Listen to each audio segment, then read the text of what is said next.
Have you ever felt disheartened by the world's suffering and the apparent decay of spiritual values? In the midst of so much confusion and distraction, how can we truly awaken to the timeless truths of the Dharma? Welcome back to the channel, dear friends. I'm thrilled to be here with you once again. Today, we turn our attention to a theme that has resonated throughout the age as the challenge of awakening in the so-called Age of Decline, or the period when the teachings of the Buddha are said to be most obscured by distractions and suffering. In this video, we will explore two core ideas. First, how to recognize the signs of spiritual decline in our own practice and in the world around us. And second, how to choose a path of practice that aligns with our deepest intentions, despite the overwhelming forces of distraction. The Buddha himself spoke of the degeneration of the Dharma in his lifetime, and this observation has been echoed by great masters throughout history. In the Sutra of the Golden Light, it is said that in the lust age of the Dharma, beings will lose interest in genuine spiritual practice, instead chasing fleeting pleasures, wealth, and status. The very foundations of morality will crumble, and the true teachings will be obscured by falsehoods. Yet the Buddha did not leave us without guidance. In the midst of this, he offered us the Dharma as a refuge, an inner sanctuary that, though difficult to find, remains impervious to the forces of decay when practiced with true sincerity. How, then, can we recognize the signs of decline in ourselves and in society? One sign is the overwhelming prevalence of distraction. In today's world, we are constantly bombarded by stimuli, news, social media, consumerism, and an incessant flow of information. Our attention is fragmented, pulled in 1,000 directions, and the result is often a sense of disconnection, restlessness, and anxiety. The ancient texts remind us that a distracted mind cannot realize the truth of the Dharma, just as a muddy pond cannot reflect the moon clearly. Distraction, at its core, is a form of ignorance. We are so focused on the ephemeral that we miss the deeper truths of existence. Another sign of spiritual decline is the erosion of ethical conduct. In times of decline, ethical values such as compassion, patience, and integrity are often pushed aside in favor of personal gain, indulgence, and competition. This can be seen in the world around us, where the pursuit of wealth, fame, and power often outweighs the consideration of others' well-being. The Buddha warned that without a foundation of morality, no spiritual practice can take root.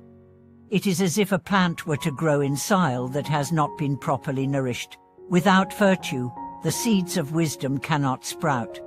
So how do we navigate through this age of decline? How do we find a path that leads us to liberation, despite the noise and chaos surrounding us? The first step is to return to the basics. In the face of overwhelming distraction, we must reclaim our attention.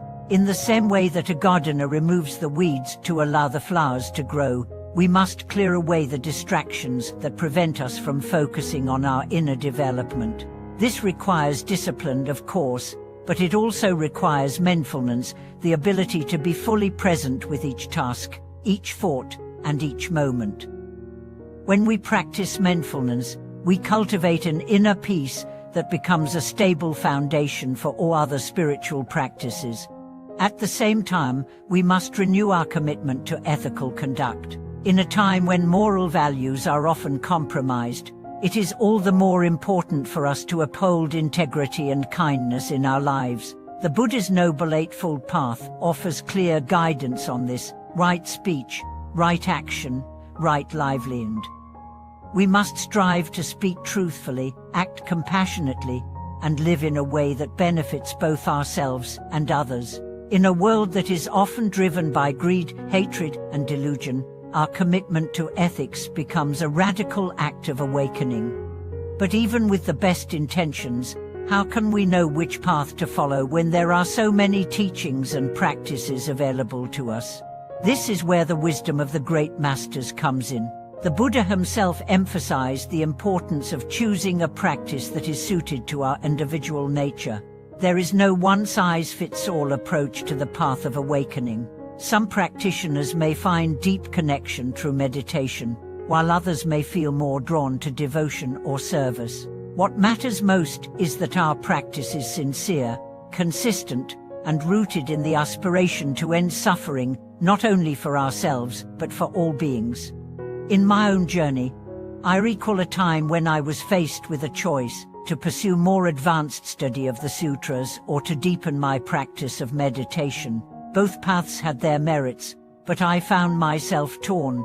I sought guidance from an elder monk who told me, "The best path is the one that brings you closer to the heart of your practice. Whether it is study or meditation, the goal is the same, to awaken to the true nature of mind." His words reminded me that the form of the practice matters less than the intention behind it. In the same way, we must trust our inner wisdom to guide us. If we feel drawn to a particular practice or teaching, we should explore it wholeheartedly.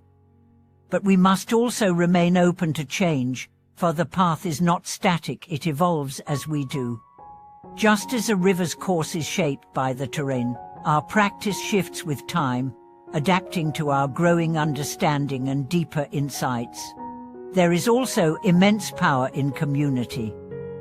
In an age where individualism often reigns, we may forget the importance of being part of a Sangha community of practitioners. The Buddha himself spoke of the importance of associating with wise friends, for they help us stay on the path when distractions arise. In the same way, we must seek out those who inspire us, who remind us of our highest aspirations, and who encourage us to live in accordance with the Dharma. Finally, as we navigate the currents of this age of decline, we must cultivate patience.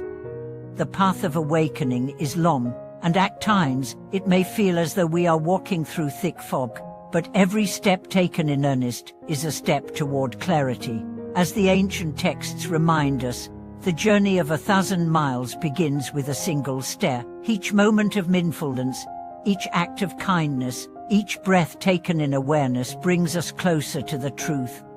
May this video inspire you to choose your path with clarity and conviction, guided by the light of wisdom and compassion. May you remain steadfast in your practice, even in the face of challenges, and may your heart always return to the refuge of the Dharma.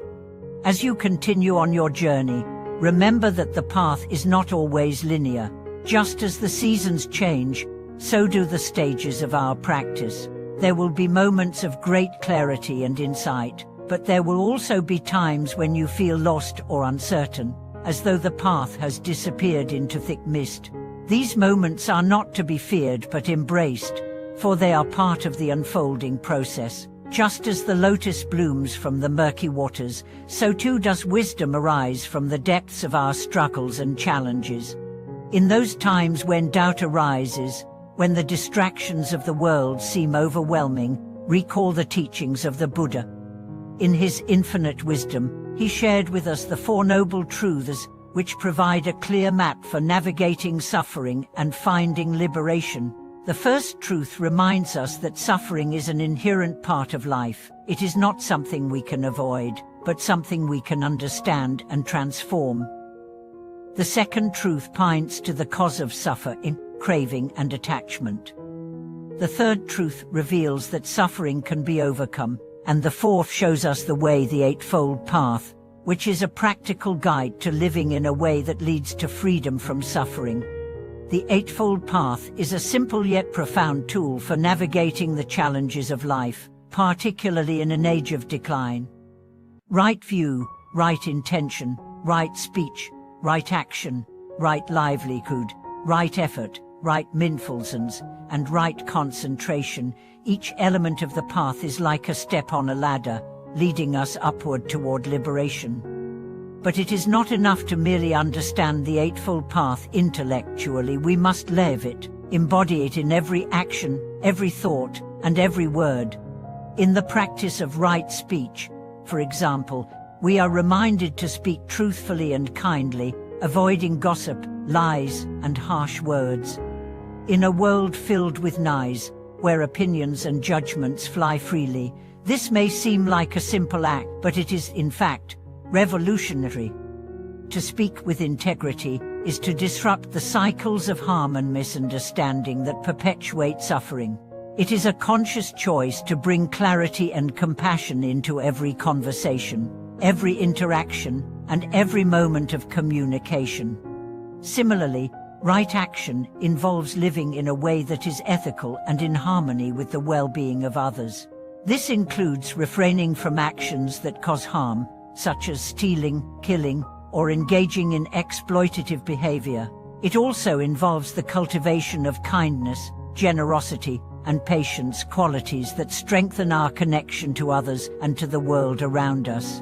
When we act with the intention to benefit all beings, our lives become an expression of the Dharma, bringing peace and healing to the world.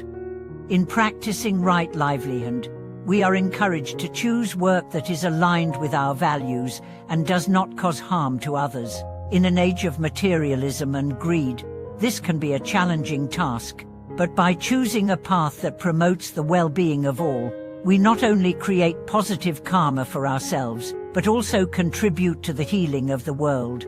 Right livelihood is not limited to our profession, it extends to how we live in every area of our lives, how we consume, how we interact with others, and how we use our resources.